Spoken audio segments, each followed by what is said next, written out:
Okay, so your ethical dilemma, what was it and how did it begin? Okay. This was on a 25-day mountaineering course, all adults from 18 to 26. And I had 10 students, which is 10 students and 2 instructors ratio. And the ethical dilemma was we were in the field, and this is the whole 25 days is broken down into sections. First section with the student, everything was fine, everything was normal, nothing out of the ordinary.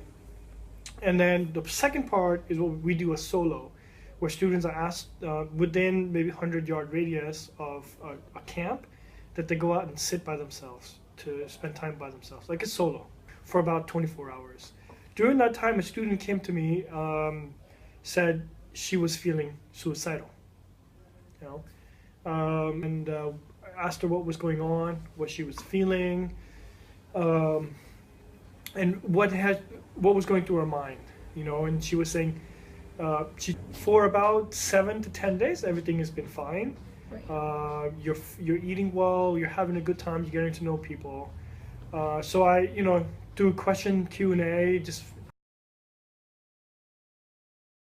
And that was your initial reaction, was to just kind of wonder why she was feeling that way at first? Because sometimes because you don't want to react to what people say. You want to find out more about what people are saying. Mm-hmm. You know, and so I inquired more, and it, quite frankly, it was more than what I had initially known. So every course that goes out, people have to sign up. They have to give you a medical background. They have to talk with a admissions counselor. And according on paper, she was totally fine. But during this discussion that I had, when she told me that if I don't take her home or release her from this course, she will commit suicide. And did you discuss this with your colleagues? Yes, my co-instructor, yeah, the three of us. I never meet with a student by myself.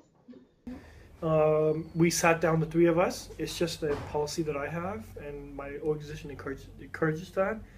We sat down and we talked with her. Throughout the discussion, I'm learning more that, you know, she is 20.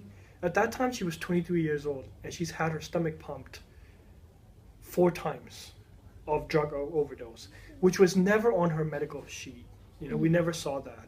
So that is a pretty big red flag. The student lied about her medical condition or the past to get on our course. So how long did it take you guys to come to a decision about what you were going to do? Well, immediately after I find out more, it was a good, you know, 2-3 hour talking. You know, just me, my co-instructor, and the student talking about what's going on, how is she feeling, and while we were talking, I could see her respiratory rate go up and go down. She would be calm and have some sort of anxiety. So I called to my supervisor and informed him of everything that was going on. And what was the decision you guys ultimately came to? The decision was to take her home because we don't want to have a student who's telling us I'm suicidal. If you don't release me from this course, I'm suicidal. Now, after we made the decision, we made the preparation to take her home. We found out, you know, about her background. So she is the daughter of a very high, one of the top employees of Apple, and her background is very interesting. She went to private school, and a monthly allowance was $4,000. All of that money went to doing drugs. Wow. So as I'm learning more, I'm having this inner dialogues like, I wish we could do more for this student because it sounds like she needs the help. She opened up by saying like, you know, sure, I could gather this picture that she had everything provided for her, but the basic thing that she didn't have was love and care. Because she did say her closest people to her growing up were the people who took care of her. Yeah, the people that were paid to take care of her. Right. So to me it was, and then come to find out that the reason she's feeling suicidal is because she's having a withdrawal. She's having a drug withdrawal. She was on several medication. She also used a lot of marijuana, and another, which was not mentioned in her medical form. Right. So that was her come down. Yeah. So would you have done anything differently in the future, or were any changes made after she left to prevent this from happening again? We try to do as best we can as an organization to prevent. But if people are having suicide thoughts, that's a red flag. We have to, by policy, we have to release them to where they can get help. You know, after the course, her dad did call me, and we had a 4-hour conversation. And then I was 26 years old, and I'm giving parental advice to an adult. You know, and this was kind of it was an interesting ethical dilemma, because that's like the student, all she needs is care and unconditional love, is what it sounds like.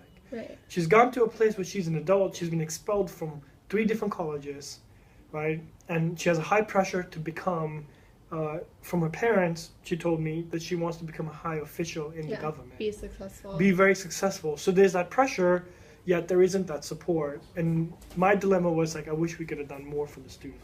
In the context of the organization that I work for, I have to release her, and there's nothing more we could do, because come to find out that people lie on their medical forms and then lied in the interview that they have before coming on the course. Right. Okay. Thank you. That concludes our questions. Thank you so much.